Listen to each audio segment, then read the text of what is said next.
Assalamualaikum warahmatullahi wabarakatuh. Perkenalkan, kami dari kelompok satu ingin mempresentasikan hasil diskusi dan kerja kelompok kami mengenai materi rekayasa perangkat lunak. Pada presentasi kali ini, kami melakukannya secara daring dan direkam untuk memenuhi tugas dari mata kuliah rekayasa perangkat lunak dengan dosen pengampu Bapak Heri M. Kom.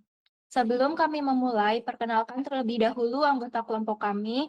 Saya Ika Amelia, rekan saya Mufidah Rahma, lalu ada Faiz Ramadan Aji, selanjutnya ada Dika Niyar Firmansyah, dan juga ada Handika Miftah. Selama presentasi ini berlangsung, kami akan membagi penjelasan menjadi beberapa bagian yang masing-masing akan disampaikan oleh anggota kelompok kami. Tanpa berlama-lama lagi, mari kita mulai pembahasannya. Next. Yang pertama yaitu tentang konsep dasar perangkat lunak. Rekayasa perangkat lunak atau RPL adalah penerapan prinsip rekayasa pada proses pengembangan perangkat lunak agar hasilnya efisien, efektif, berkualitas, dan terstruktur. Nah, tujuan RPL ini untuk meningkatkan kualitas perangkat lunak, untuk mengurangi biaya dan waktu pengembangan, dan juga menjamin perangkat lunak mudah dirawat.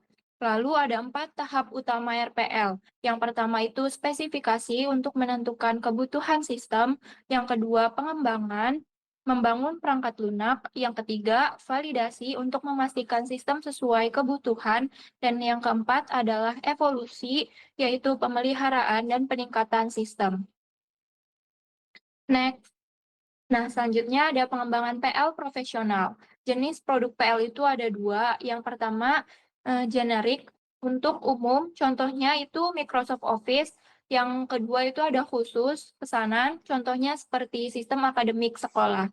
Nah, ada selanjutnya di sini ada atribut kualitas PL meliputi maintainability, mudah dirawat, dependability, aman dan andal. Lalu yang ketiga ada efisiensi, tidak boros sumber daya, dan juga ada acceptability, mudah digunakan dan diterima pengguna. Next. Selanjutnya ada etika dalam perangkat lunak. Mengapa etika itu penting? Karena LPL menyangkut tanggung jawab sosial dan profesional. Kode etik IEEE atau ACM 8 prinsip utama dari kode etik dalam perangkat lunak. Yang pertama itu bertindak dalam publik, yang kedua loyal pada klien dan pemberi kerja, yang ketiga menjamin kualitas produk, yang keempat bersikap jujur dalam penilaian, yang kelima mengelola tim secara etis, yang keenam menjaga reputasi profesi, yang ketujuh mendukung rekan kerja, yang terakhir atau yang kedelapan yaitu belajar dan berkembang terus-menerus. Next. Ada model proses pengembangan PL. Model yang digunakan dalam pengembangan PL ini ada 4. Contohnya yaitu waterfall, berurutan, cocok untuk kebutuhan tetap. Lalu yang kedua ada incremental, yaitu dibuat versi demi versi. Yang ketiga, growth oriented, digunakan kembali komponen. Dan yang keempat ada agile atau XP, iteratif, adaptif, dan kolaboratif. Selanjutnya ada aktivitas proses dalam UML. Aktivitas utama dalam proses rekayasa perangkat lunak meliputi spesifikasi untuk menentukan kebutuhan fungsional dan non-fungsional perangkat lunak, lalu ada desain dan implementasi untuk merancang arsitektur dan menulis kode program. Yang ketiga ada validasi, melakukan pengujian untuk memastikan sistem sesuai kebutuhan. Dan yang keempat ada evolusi, untuk memelihara, memperbarui, dan memperbaiki perangkat lunak setelah digunakan. Selanjutnya, di sini ada penanganan perubahan. Perubahan dalam perangkat lunak sangat umum dan perlu ditangani dengan baik. Hal ini mencakup identifikasi kebutuhan perubahan dari pengguna atau kondisi pasar, analisis dampak terhadap sistem, perencanaan implementasi perubahan, manajemen konfigurasi untuk mencatat versi perubahan, yaitu tujuannya adalah menjaga kualitas dan konsistensi sistem meskipun terjadi revisi. Nah, selanjutnya pada materi Extreme Programming akan dijelaskan oleh rekan saya Mufidah Rahma. Kepadanya saya persilahkan. Selanjutnya, saya akan membahas tentang Extreme Programming, di mana Extreme Programming itu merupakan salah satu metode Agile dengan fokus pada kolaborasi intensif antara tim pengembang dan pengguna. Siklus pengembangan ini singkat dan iteratif. Umpan baliknya itu cepat dari pengguna. Dan ada beberapa prinsip utama dalam Extreme Programming, yaitu ada pair programming, lalu ada test driver development, lalu ada continuous integration dan simplicity dan refactoring. Next. Next. Selanjutnya ada pengembangan perangkat lunak dengan metode Agile. Metode Agile ini menekankan pengembangan perangkat lunak secara inkremental dan fleksibel. Karakteristik dari metode Agile ini yang pertama ada iterasi singkat 1-4 minggu. Yang kedua ada kolaborasi erat antar tim dan stakeholder. Yang ketiga ada responsif terhadap perubahan. Dan yang terakhir itu fokus pada hasil kerja fungsional. Contoh dari metode Agile sendiri itu kayak seperti Scrum, Extreme Programming, dan Kanban. Next. Selanjutnya ada dokumen kebutuhan perangkat lunak. Dokumen kebutuhan ini menjelaskan apa yang harus dilakukan oleh sistem. Jenis kebutuhan sendiri itu ada kebutuhan fungsional, yaitu layanan utama sistem. Misalkan seperti login ataupun input data. Lalu kebutuhan non-fungsionalnya itu seperti performa, keamanan, dan ketersediaan. Sifat dokumen kebutuhan itu harus jelas, lengkap, dan dapat diverifikasi, lalu ditulis sebelum implementasi dimulai, dan menjadi dasar bagi aktivitas desain, pengujian, dan pemeliharaan. Next. Proses rekayasa kebutuhan perangkat lunak, yaitu merupakan proses untuk menentukan layanan dan batasan sistem yang diinginkan pengguna. Yang pertama itu ada elicitation dan analisis, yaitu untuk menemukan dan menganalisis kebutuhan bersama stakeholder. Lalu yang kedua ada specification, yaitu mendokumentasikan kebutuhan secara formal. Lalu yang ketiga ada validation, memastikan kebutuhan sesuai dengan yang diharapkan. Dan yang terakhir ada requirements management, yaitu untuk mengelola perubahan kebutuhan selama pengembangan. Next. Selanjutnya akan dijelaskan oleh Faiz Ramadan Aji.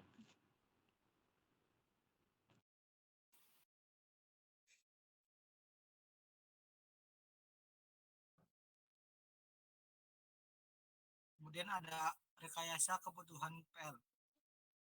Tantangannya, stakeholder tidak tahu kebutuhan secara pasti konflik antar kebutuhan. Perbedaan bahasa antara pengguna dan pengembang kebutuhan mudah berubah. Teknik pengalihan kebutuhannya yaitu pertama wawancara, terbuka atau tertutup. Kemudian ada skenario atau studi kasus pengguna nyata. Lalu ada use case interaksi pengguna sistem. Lalu ada etnografi, observasi langsung di lapangan. Kemudian ada permodelan sistem perangkat lunak. Setelah tahu kebutuhannya, kita buat model sistem. Tujuannya biar semua sistem bisa paham. Kita pakai UML use case class activity sequence state chart. Model ini bisa dilihat dari 4 sudut. Pertama ada eksternal atau lingkungan sistem, kedua ada interaksi pengguna sistem, ketiga ada struktur komponen sistem, kemudian ada 4 perilaku atau respon sistem. UML diagram umumnya use case, activity, sequence, class, dan state chart. Kemudian ada model struktur dan perilaku. Model struktur menunjukkan organisasi sistem, misalnya kelas diagram. Contoh konsepnya agregasi, generalisasi, asosiasi. Lalu ada model perilakunya. Yang pertama menggambarkan reaksi sistem terhadap input, data, event driven, state machine model. Kemudian ada data driven, activity diagram. Lalu ada keputusan desain arsitektur PL. Arsitektur perangkat lunak adalah keputusan penting yang menunjukkan bentuk dan cara kerja sistem. Pertanyaan arsitektur kuncinya itu Pertama, gaya arsitektur apa yang digunakan. 2, apakah sistem terdistribusi. 3, bagaimana sistem dibagi menjadi modul. 4, strategi kontrol terpusat atau desentral.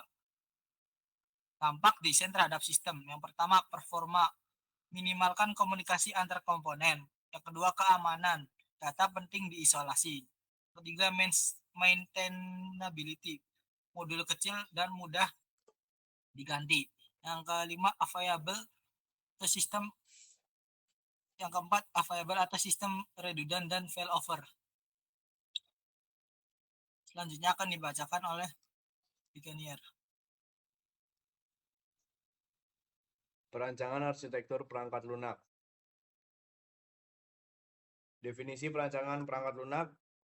Perancangan arsitektur perangkat lunak adalah proses desain untuk mengidentifikasi subsistem yang membentuk sebuah sistem, serta mengontrol dan mengkomunikasikan antar subsistem tersebut. Hasil dari proses ini adalah arsitektur perangkat lunak.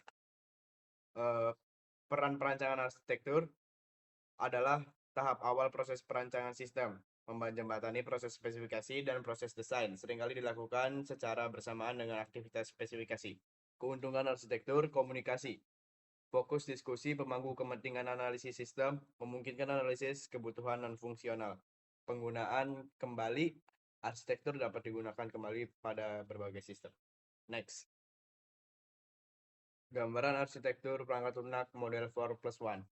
Definisi gambaran arsitektur perangkat lunak, deskripsi struktural dan fungsional sistem untuk pemahaman mendalam, membantu komunikasi pengembang dan pemangku kepentingan.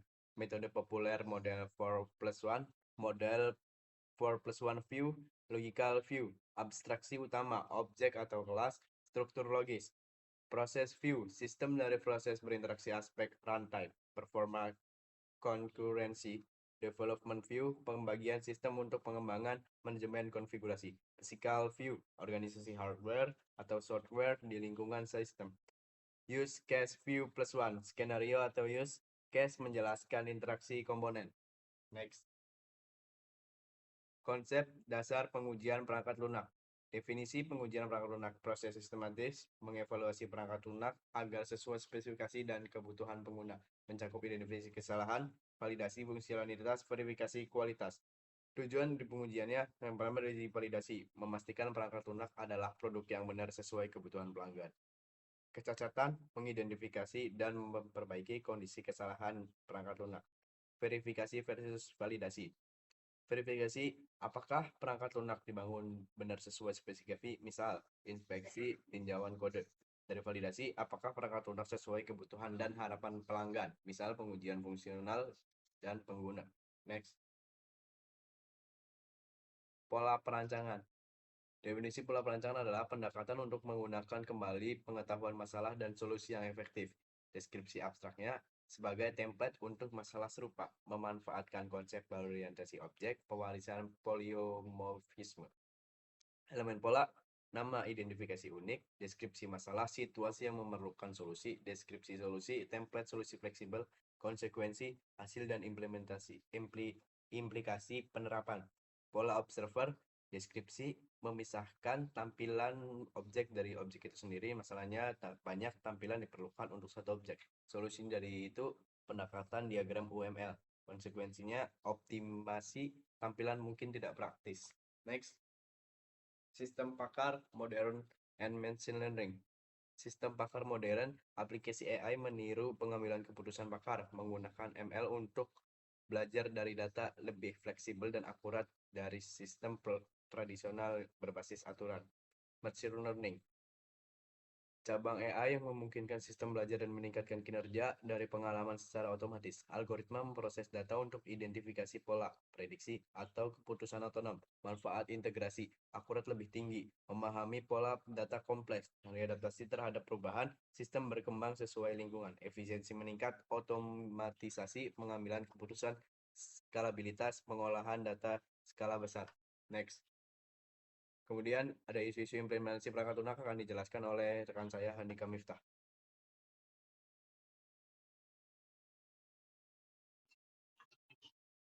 Isu-isu implementasi perangkat lunak. Tujuannya